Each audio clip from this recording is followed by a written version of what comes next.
More things are on fire than usual. That tends to happen. All right. It looks like everything's working on my part. So, anyway, um, hello everyone. Uh, my name is Ian. This is Geeks. I am the person in charge of Geeks Welcome, and this is a crossover stream between myself and my channel and my friend here, Fiara the Tank Girl. Hi. Hi. So yeah, I was going to do a stream today on my channel to talk about a video that me and Fiara have been working on for 2 months. Has this been something like that? Give or take. Give Give or or take. take. Yeah. Um. So because I like to try, not always successfully, um, to do at least a few videos a month for my channel. Um, but the issue is that for the last couple of months we've just had so much bad luck trying to get our videos to coordinate. Um, like I uh, mean, you get sick, and then yes, that I that's had, and then before that, I had lighting issues, and then before that, I needed to talk to mm-hmm, my editor had to deal with a problem with his mom. mm-hmm, She had to go in for surgery, so he couldn't actually mm-hmm. correct my audio. So It's there's a fire. Let's add more right. fire. But even before that, like the footage that I had originally shot for this video had gotten corrupted and I had to reshoot everything. And it's not something that I can just immediately jump into and film the next day. I had to actually take days off work. But the big delay for this one has been that I was sick. I have the Rona, the really bad Rona. From my side of the stream, uh, I'm in my office, but what people don't know is that I've literally barely moved from this office for the past 6 days, so that my wife does not get what I have. And you can kind of tell in my voice it's a little bit scratchier than normal. But yeah, so today, what I thought would be fun is if you and I did a live reading of the two-part episode that we're going to be coming out with, because I have all the footage, like everything is ready. The footage is on my computer. I have like 4 different takes from Fiara. I have my entire video edited into a rough cut, but the last week has literally just been me taking care of myself, trying to get rid of this stupid virus. Which, as of yesterday, I am still positive, so still need to sort of health wise take care of myself. But yeah, so I thought it would be a fun idea once I get a few more viewers coming in that I would do a live reading of if YouTubers were completely honest with us, and if you were up for it, Fiara, to do a live reading of if streamers were completely honest with us. Absolutely. Mm-hmm. I volunteered for this. Let's do it. Absolutely. So if we want to talk about how did you and I meet? Like, how did this collaboration sort of begin? So I approached you after I was like, hey, this looks like YouTube did its thing where it recommends channels. And it's like, Mm-hmm. you've watched every video this person ever made. I said, yeah, I did. Who is this person? Oh, it's these guys. And then I'm like, wait, why are they starting a new channel? So I started doing research and then I sent Ian a message that says, hey, do you want a hand? And then everything went from there. Yeah. Um, you told me that like Gaming Wildlife, you had watched a lot of them back in the day. And it's one of the reasons why I was like, hey, I could probably make a YouTube channel and not totally fail. The YouTube channel, not so much, but streaming channel, definitely can do that. Yeah, that's one thing that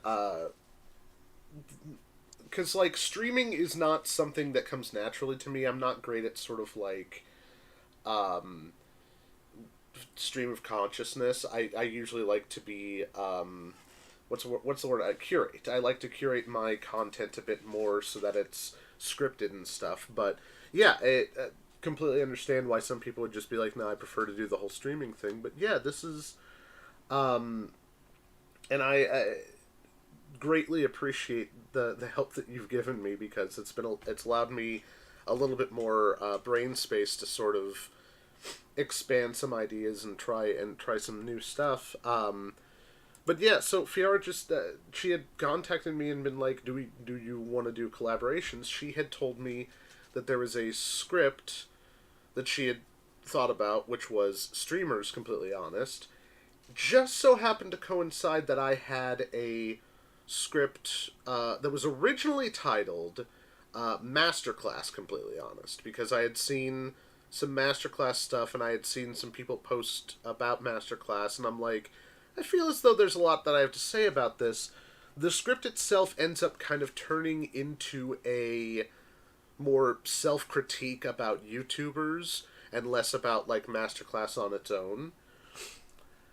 And it turns out these two videos kind of make companion pieces to each other that you can do one and then you can do the other. And so it's like, oh, what if we did a crossover where your the video Streamers Completely Honest gets posted on Geeks Welcome, and the video YouTubers Completely Honest gets posted on your channel.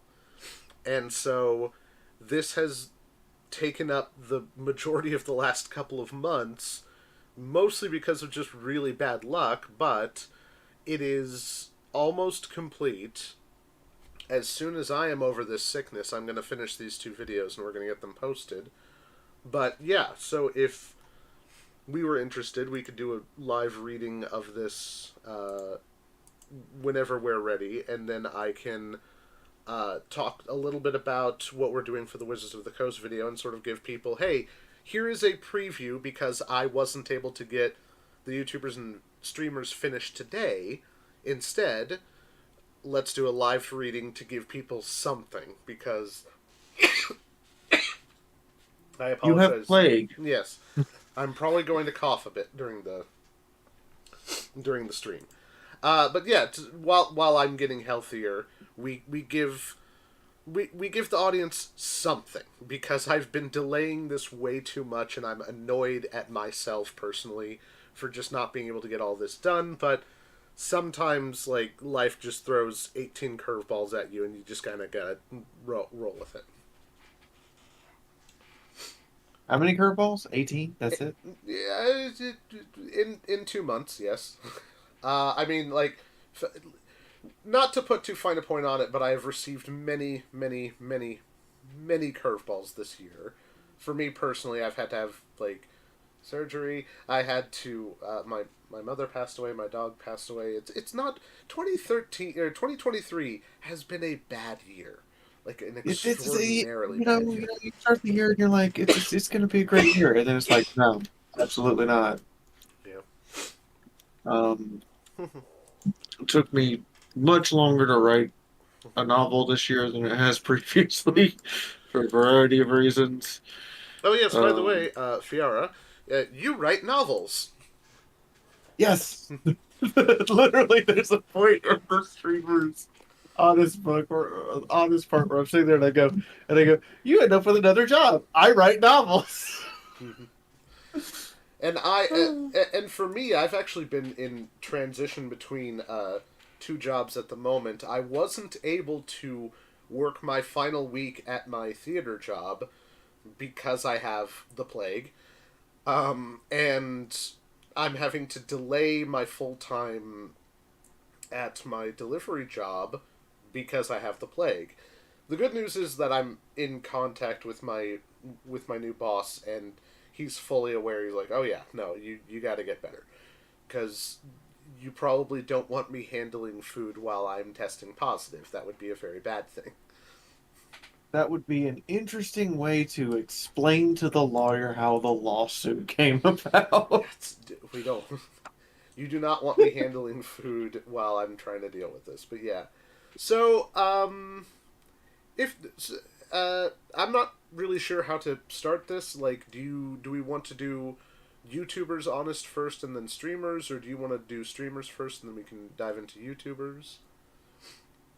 Let me get it pulled up here. Mm-hmm. As I realize that I'm pretty sure this that I'm not gonna be cut out for city skylines here because Oh yeah, if you oh want to, boy, maybe I actually should probably put text on the screen to be like, "Hey everyone, you should go check out Fiara's stream." Because right now it's just literally my stream is just my face. just your face. Mm-hmm. It's yeah, because I might have created a disaster and it's just gotten worse. I wonder if I can actually. I wonder if I can do your stream picture in picture. Oh, there's probably going to be a horrible delay if I do that. It'd be an interesting delay. Maybe not super horrible, but interesting.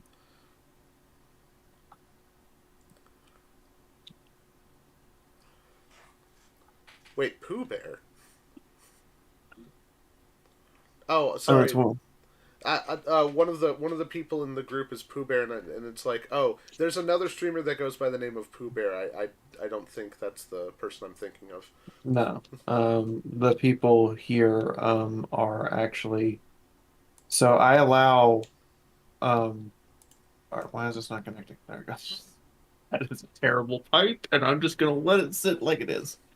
I allow people to join me while I'm streaming, so long as they are respectful. And so it ends up with a collection of people who are usually rather quiet, but sometimes they get involved into the conversation, and we ended up having fun and or heated discussions. But I let viewers join the chat occasionally. Sure. Yeah, I will be as kind and uh, respectful as possible. I will not destroy your stream. That is not the kind of person I be. I'm not going to do that. But destroying my stream is like 80% of the fun. So I'm gonna pause this simulation and turn this to full camera. Hi. All right. So let's see here. Mm-hmm. If streamers were completely honest, So here it is. caffeine. Ladies and gentlemen, this is the official preview for, I guess, what will be next week's It's video. terrible. If streamers were completely honest, written by Fiara and myself, and she will be performing her part. Hello, everyone. My name is Fiora the Tank Girl, and I'm a Twitch streamer, which isn't a real job, as you are all very well aware. I'm here to tell you why streaming entails and why many of us seem angry, depressed, on edge, or constantly having an existential crisis. All the time. Ah. Do I have to do this? I do. Okay. This job will have you running for the casting couches of Hub in a heartbeat. Not Hollywood. You can't make it in Hollywood. About 1% of streamers make this look very easy. That's a very accurate statistic. Twitch and YouTube totally didn't pay millions of dollars to lobby Congress and the FCC to not actually find out those statistics.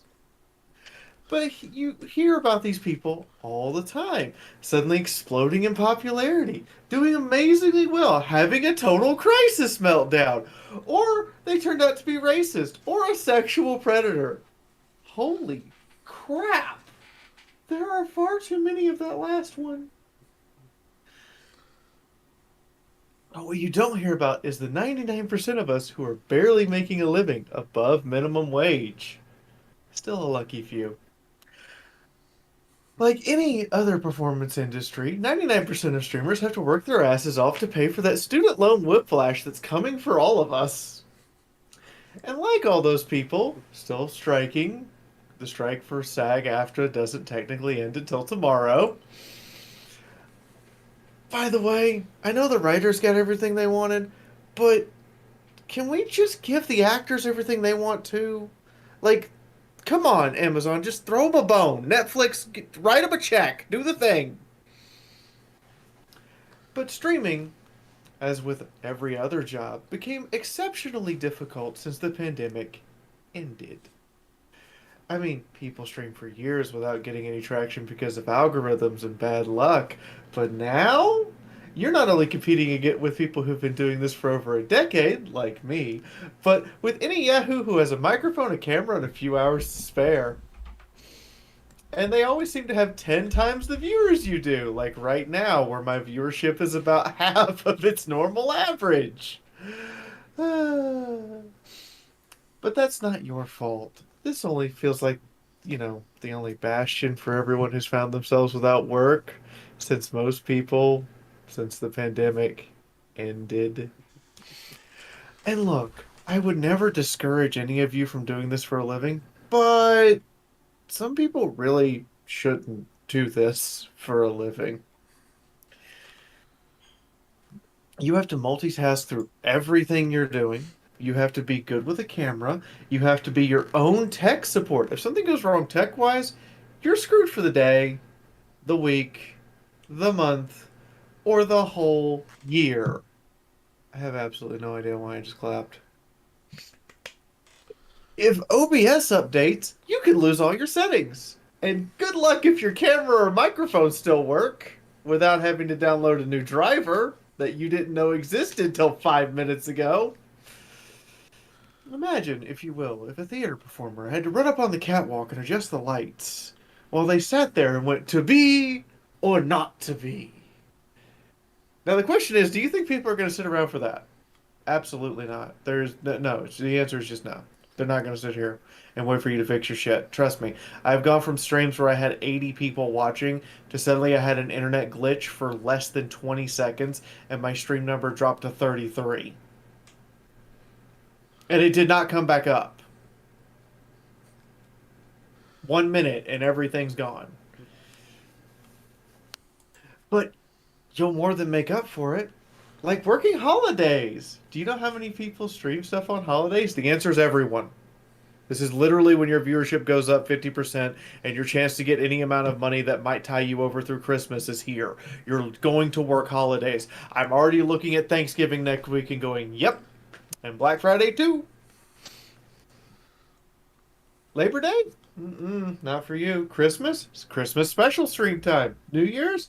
You're starting about 5 hours before the first New Year's in the Pacific hits, and then you're going until California has New Year's Day, or Hawaii, depending on how well things are going.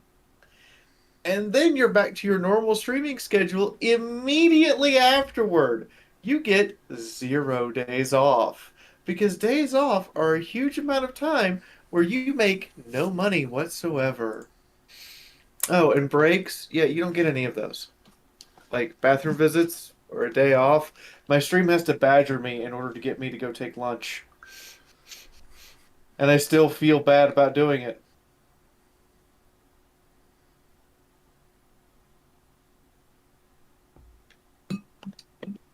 So, that's a thing. Mm-hmm. This isn't the exact script. I'm just throwing things in there just so you get an idea. Sure, yeah, like we can riff a little bit. Oh, and you think you get sick days? You think Amazon workers have it bad? Well, they do. They really do. Fuck Amazon. But streamers, we get no insurance, no vacation time, no medical leave. Amazon owns Twitch. Wait, they do? Oh crap! I'm basically working for Amazon, aren't I? Can I get one of those Amazon cry rooms put in my house? But the money's good, right?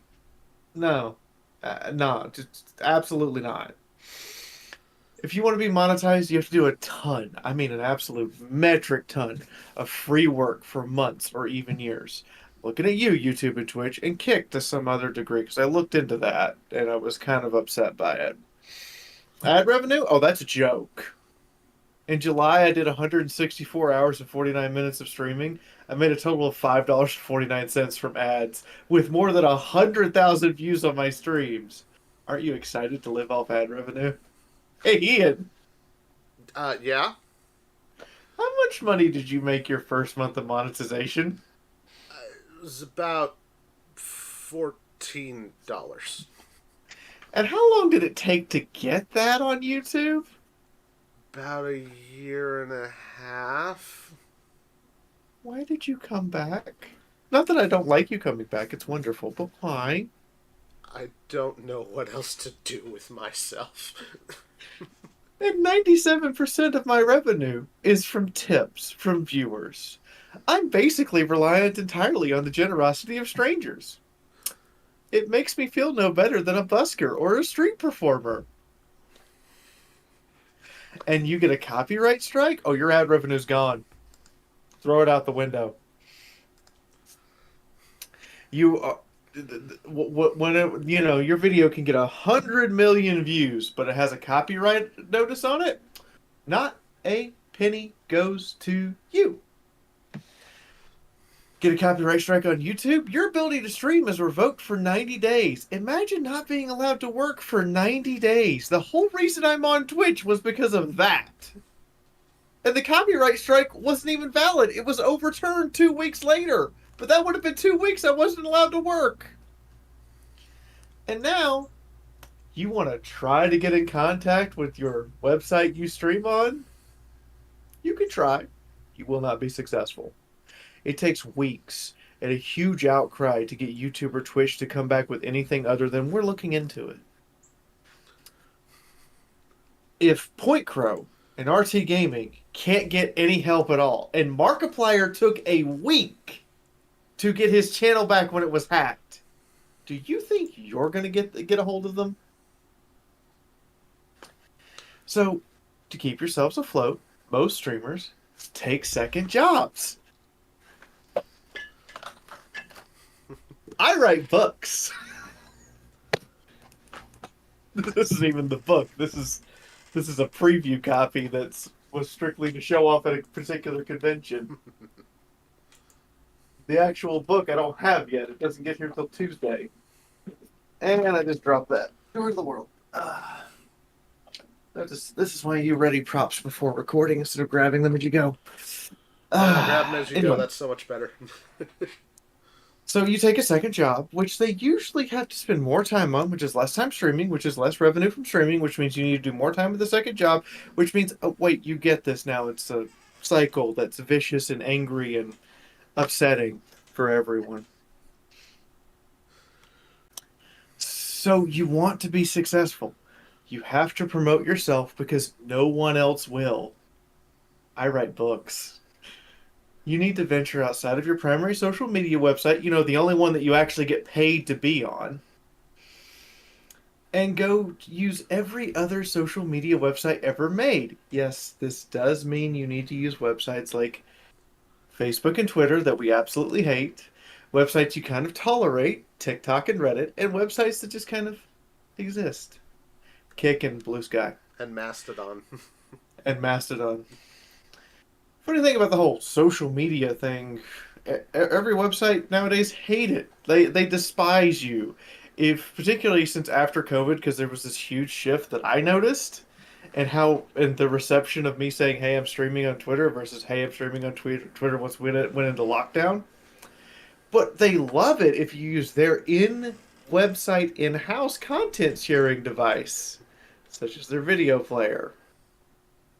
I can't do that because Twitch won't let me dual stream yet. I'm not a partner. I'm an affiliate.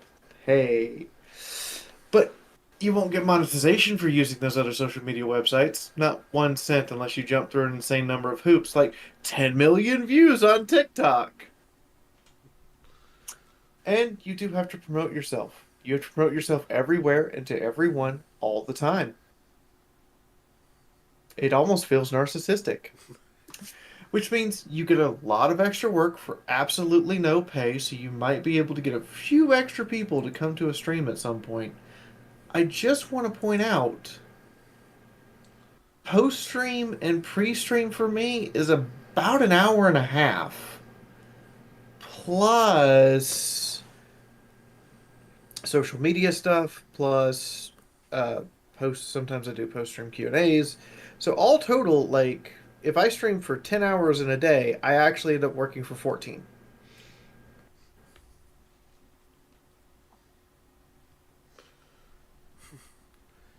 Why, God?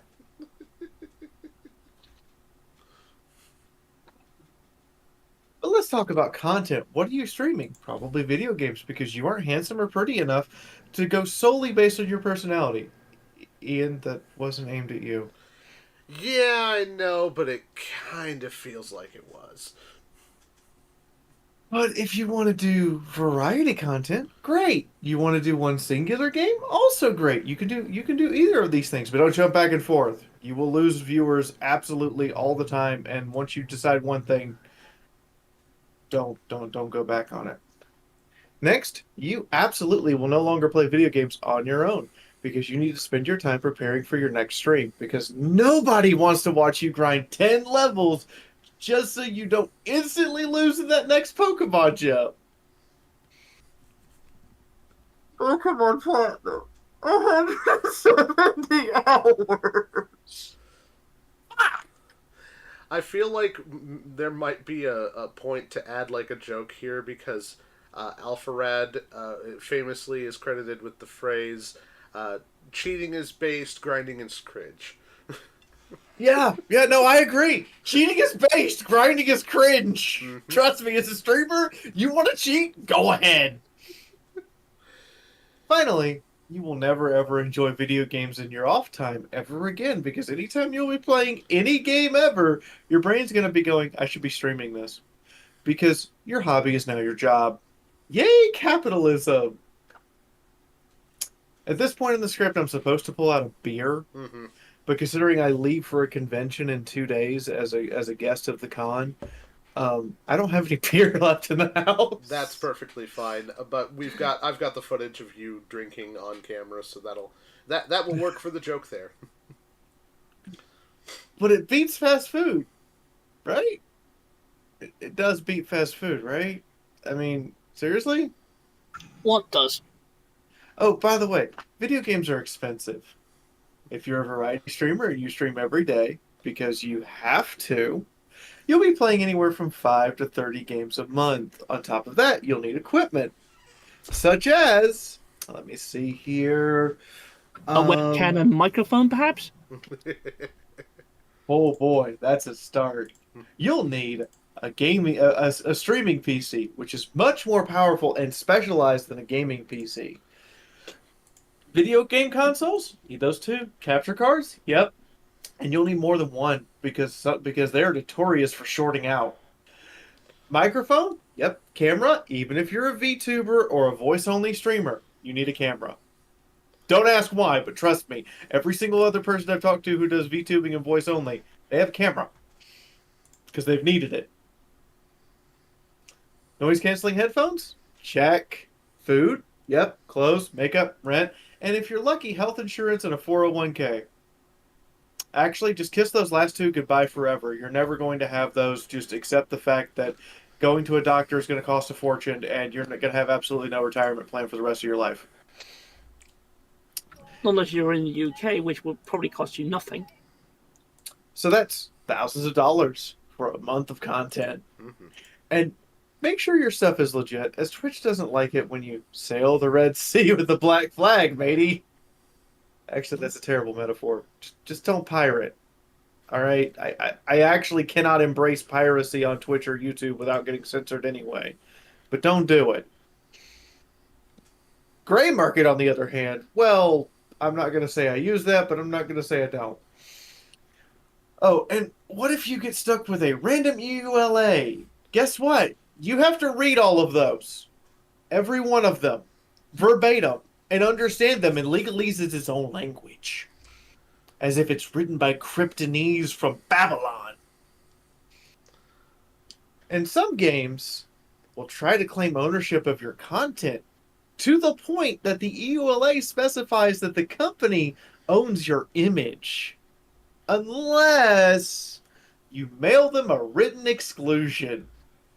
Hello, Armored Core 6 by From Software and published by Bandai Namco.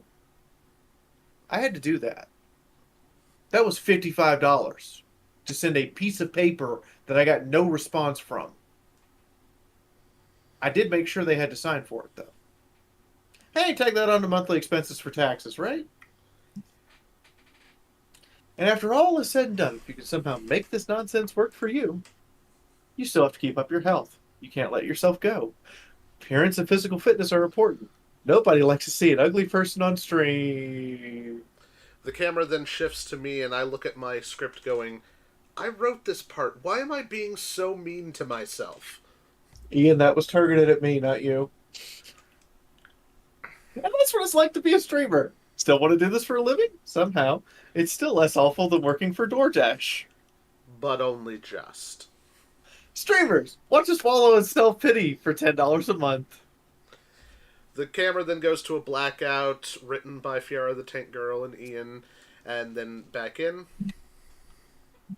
Hey, you want to see the YouTuber side of things? Go check out Ian. We put it on my channel for you guys. Just click the thing down below. And then I come in and go, hello, I'm a YouTuber. Did you know that we have no idea what we're doing? At least with streamers, you have the facade of interacting with another human being. I have no clue why a 7-second video of me dodging Floor Masters and Tears of the Kingdom got more views in one day than any of the 10-minute professionally produced videos I've made over the course of the past 2 years. Professionally produced videos. Ian pulls up his script again. Why do I keep writing self-deprecating humor? Hey, wait a minute. Just one last thing before we close, okay? You listen all the way to the very end. Pay attention. Like and subscribe. No, that's not it. Tell Ian if he should have me back on or not, because honestly, I want to hear what you guys think, and I'm going to break myself over the coals regardless of what you say. I'm over on Twitch, by the way, when this airs, probably streaming, because I'm going to time my stream to go live when this video does. Oh, right. Hit the stupid bell. I know it seems so dumb, but it actually works. And if you have no comment whatsoever to put, write ... for the algorithm, as your comment will actually count for YouTube's analytics, and somehow ... for the algorithm is exactly enough characters to trick the algorithm into thinking you left a legitimate comment, so it will actually increase this video in the flow to other people. I don't know, it's the exact number of characters. Anyway, and when you actually watch the video, you get to find out a surprise, but that's the surprise at the end of the video. Mm-hmm. And I'll make sure to include that in the final cut. Anyway, go ahead, Ian. So yes, When you're ready. that was Fiara doing the If Streamers Were Completely Honest, and so now, ladies and gentlemen, I am now going to do my version, which is the YouTubers Completely Honest. I might sort of skip around a little bit on this. There's a couple of lines that I cut out because I was like, I'm not really a huge fan of some of these. But anyway, this is If YouTubers Were Completely Honest. Hello everyone, my name is Ian Weaver, and I am a YouTuber. Like other content creators, I am extremely successful. I used to be the head of Gaming Wildlife, a YouTube channel that reached 200,000 subscribers in just under 5 years. I'm also currently in charge of Geeks Welcome, a YouTube channel that has less subscribers than that. But as I look over this vast landscape in this YouTube empire, I see a lot of people asking, how can I become a successful and handsome YouTuber like you? And there are a lot of resources out there for you to find. Logan Paul and Ninja have each created tutorials through their own websites. Even people like Seth Everman have gotten into the how to create viral content trend. And now, I'm here to expunge my own wisdom on the subject. You see, content creators haven't the slightest effing clue how we got here. Most people will tell you to just start making videos and make them on whatever subjects you like. This may as well be misinformation, because that will get you absolutely nowhere.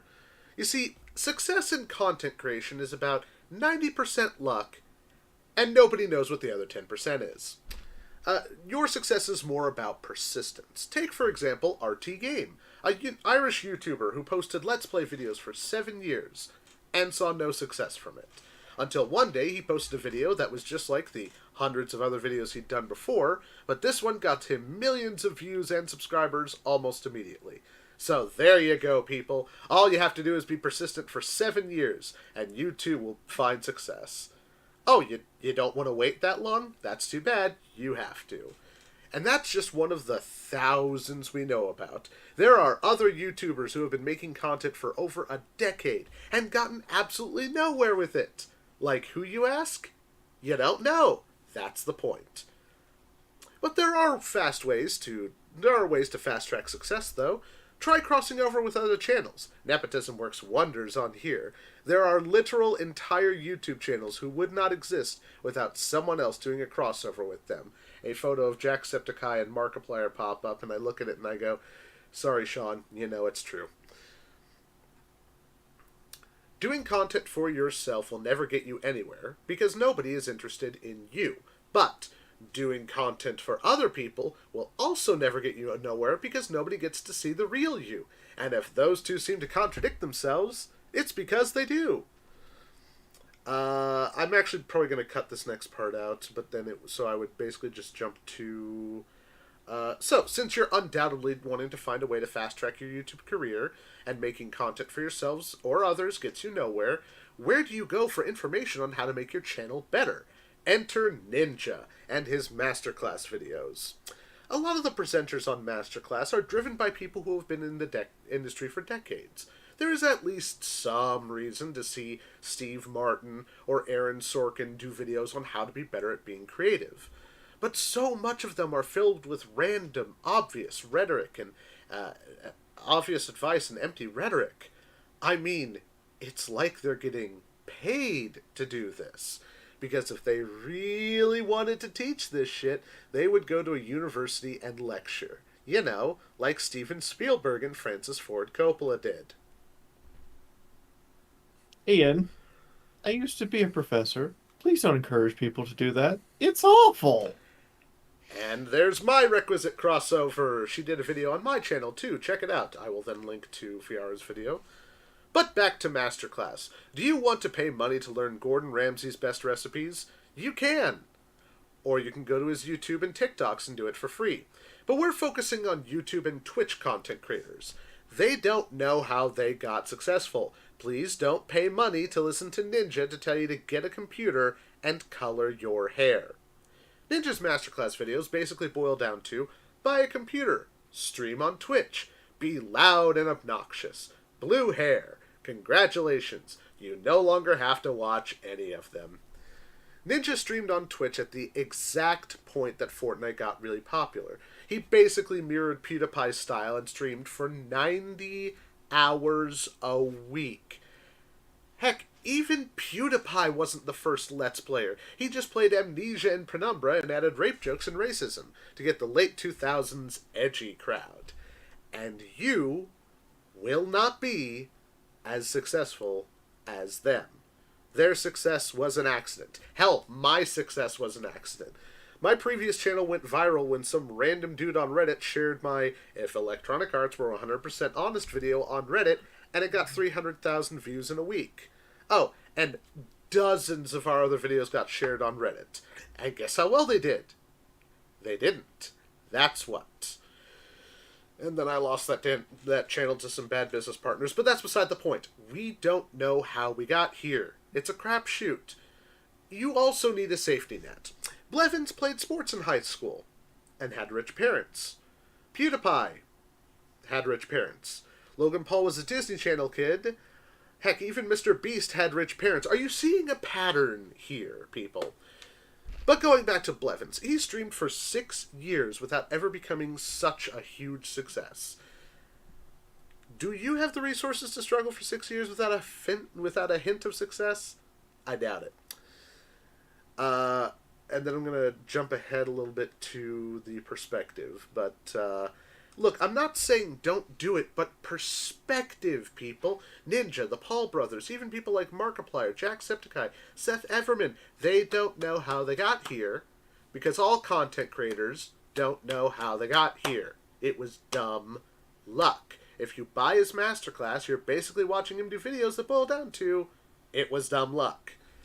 Now, are there little things that you can do to become more successful? Of course. You can be a pretty girl. You can never show your face and have a cute voice. You can be loud and obnoxious so little kids watch you. You can try edgy humor that is geared towards teenagers, but instead accidentally gets popular amongst incels and right-wing nut jobs. Now notice, not once did I ever use the words clever, creative, original, or funny, because those don't help. At all. Edgy humor will get you very far, though, assuming you don't mind being morally and ethically bankrupt in the process and killing your soul over it.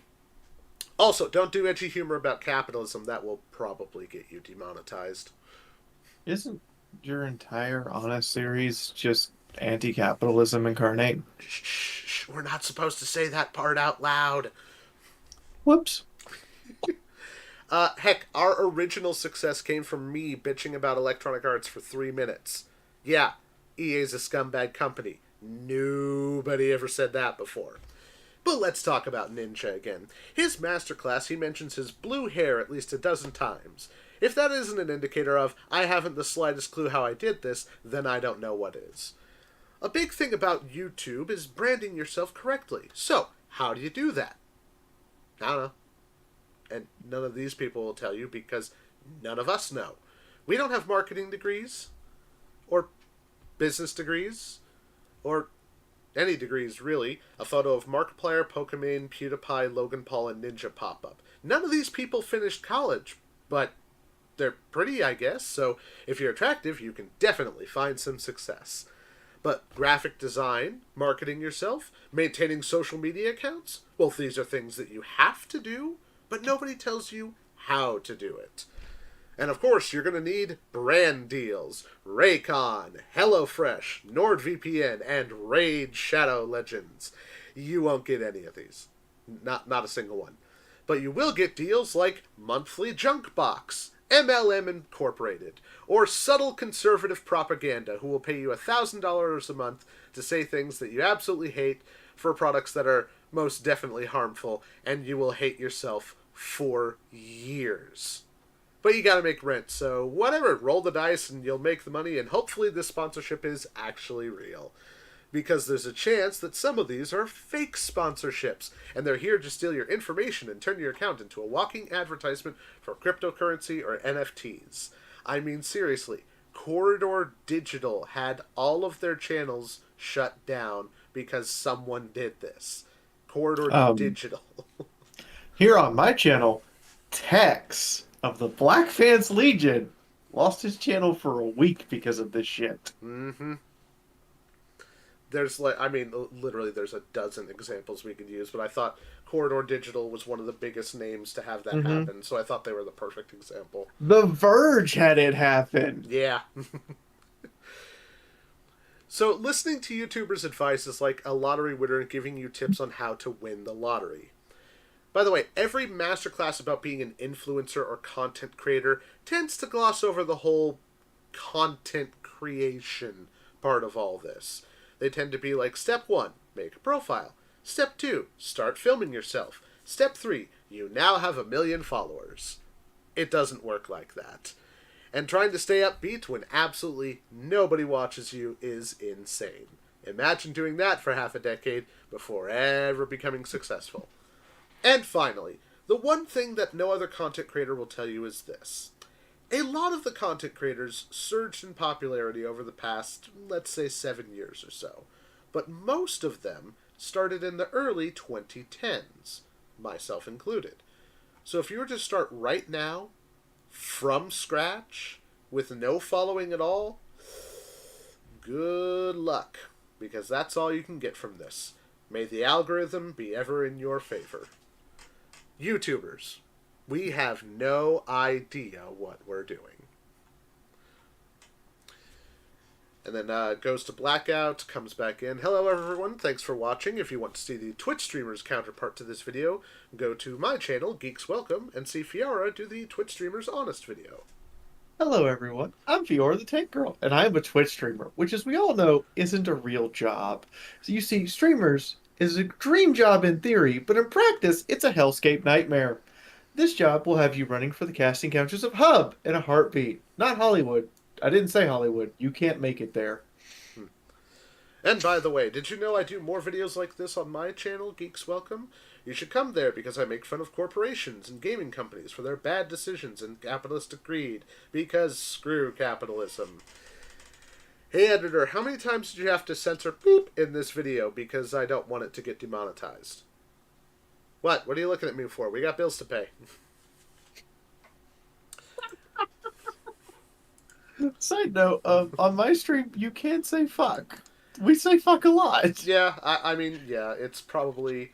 Uh, for me personally, I don't know how often... how like often I'll be able to monetize live streams, but yeah. But yeah, so that's it. Those are the two videos. Those are the two scripts. You got a preview of what next week's videos are going to be like once I am no longer having to fight off this plague. Like, even right now, I feel so tired. Uh, I don't want to know how much caffeine you're on to be here. Only about 1 cup so far. I don't drink that much caffeine. I've mostly been like chugging water while I've been doing this.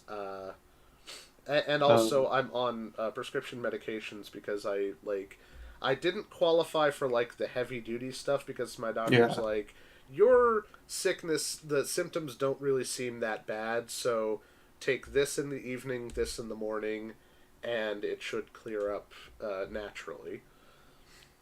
Yeah, so I got when I got COVID, I wasn't home. I was at the airport, and the diagnosis came back, and they put me into they deplaned me and put me into a temporary housing unit in Los Angeles, Yikes. and I was stuck there for 2.5 weeks. Man. I had to have a friend of mine come to my apartment, get the manager to let them in, come in here and get a bunch of my equipment and mail it to me so I could work for those 2.5 weeks that I was stuck there. No, it is not something to mess around with. Nah. Just no. Uh, Good news though, I do have the initial draft scripts of wow, I didn't realize my traffic was that bad. I do have the initial draft scripts of the two-part WOTC episode already done. Yes, I've got them both up right here. I wasn't going to do a live read of... I didn't think you were going to do a Yeah. live reading. I just wanted to mention those are the initial drafts are already done, and Yep. I'm waiting for you to say what the next thing we're doing is for me to go make bullet points for that. So I think I may as well announce this here for those who are interested. The um, this week, as I'm getting over my sickness, I'm currently working on the YouTubers and streamers videos so we can have visual elements for those. I'm going to polish up the Wizards of the Coast script. It's going to be a two-parter, one about Dungeons and Dragons, one about magic. I'm going to polish up the D&D script a little bit and send it to Sean, who has been the character of Rich Worthington in the uh, Warner Brothers episode and in the Netflix episode, because I think that the tone of the D&D script fits Sean absolutely perfectly. I think he'd be very funny in this. Okay. And the magic one, obviously, I'm going to do because they're... I mean, Fiara, you've done a great job with the magic script. I have about 20 more things to add because there's so much. I just went off the bullet points you handed me. I understand if there's even more, especially especially with how screwed up Wizards is right now. Oh god, yeah. The literally it's the magic, the way that magic has been affected within the last year has not only affected current magic sets but retroactively affected previous magic sets. Like, it used to be that boxes of older magic cards that are sealed were like a certain amount of money, and they have dropped by more than half. And you would think, oh, that makes certain things affordable, and yet there's still certain cards out there that are just obscenely expensive. For no real discernible reason. Not really, no. But yeah, there's the Magic. God, Magic is just in such a mess. But yeah, so we've got those two scripts. The next one that I plan to do after that is actually going to be Valve. Because I've got a friend who helped me write the original um, Apple script, if Apple were completely honest with us. They got in contact and they were like, hey, I'm interested in doing a Valve script, which was good because I was kind of stuck on Valve. I wasn't sure what to do. But my father is getting some free time closer to Christmas.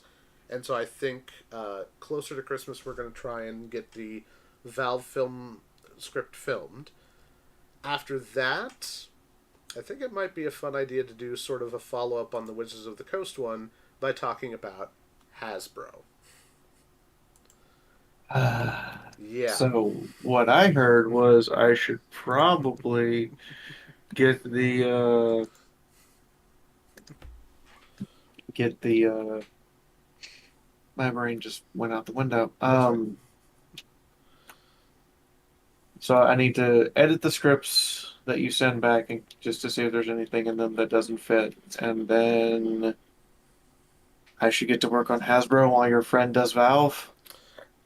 Well, yeah, well, we're working on Valve, because there's my biggest issue with Hasbro is that I only really know about them through Wizards of the Coast. I'm not as in Right. tune with like all of the stuff prior to that. Like I know they own Transformers, they own My Little Pony, they own a bunch of board games like Monopoly, which is ironic in a way, and the, And like they're notorious for shutting down various companies as soon as they're no longer profitable. yeah, that's one thing I always said about them is that they're the EA of board games.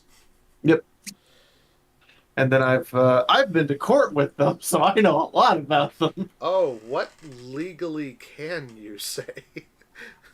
A lot of things. But no, I went to court with them. And at the end, they made a deal that I really couldn't turn down, so we signed the deal, and I got to publish Fallout Equestria books. That's how that worked. Hmm. Um, And you're okay to say this on a public forum? yeah, Okay. I had to put parts of the contents of the deal we made into the book just to show that it was legal. Okay. Um, that was not fun. I had like one person badgering me like, "What's the case number?" And I'm like, "Dude, do you remember the license plate number to your first car?" uh, Because that's to about how well I would remember that case number because that's how often I thought about it.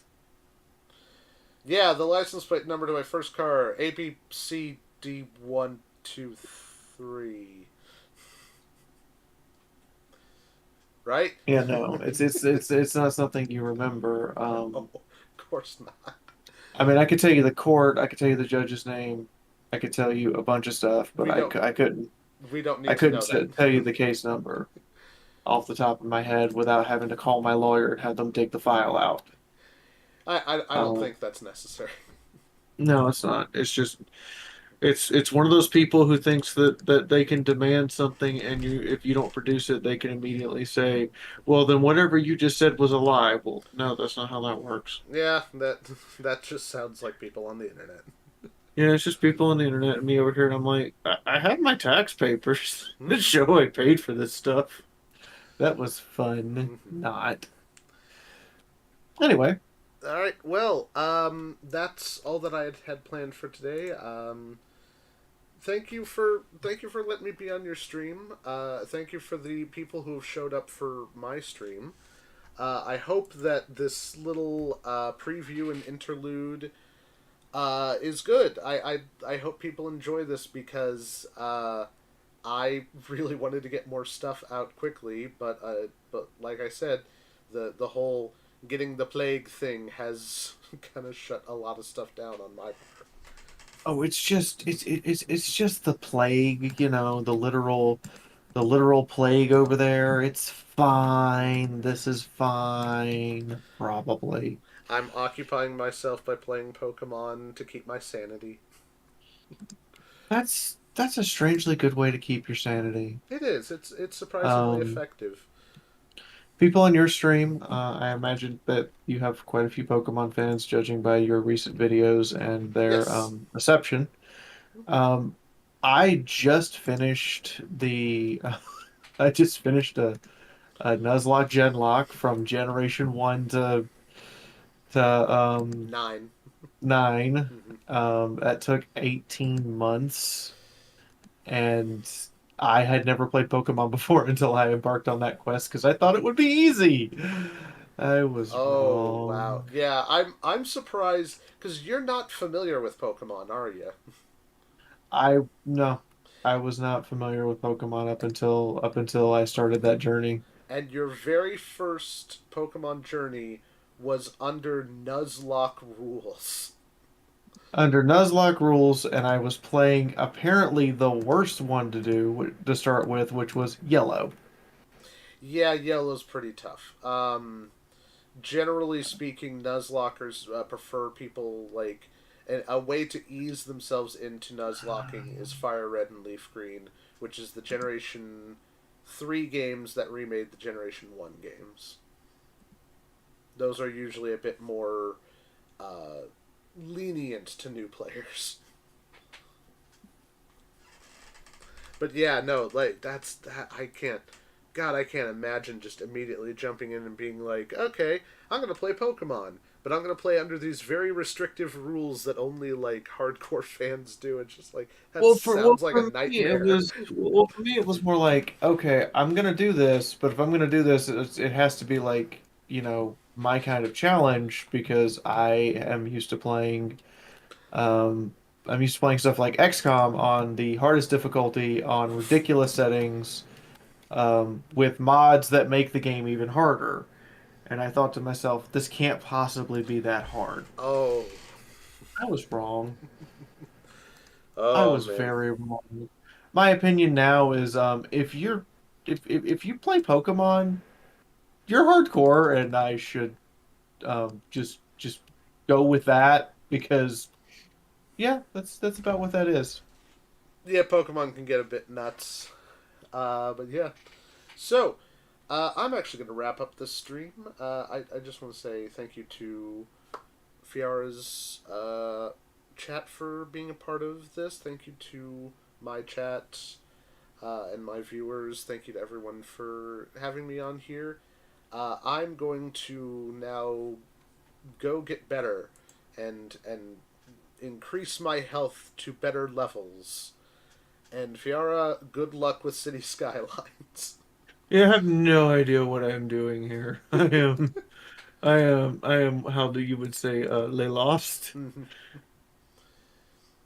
But yes, Please go get better. I will. I absolutely will. And everyone, thank you so much, and we will see you next time.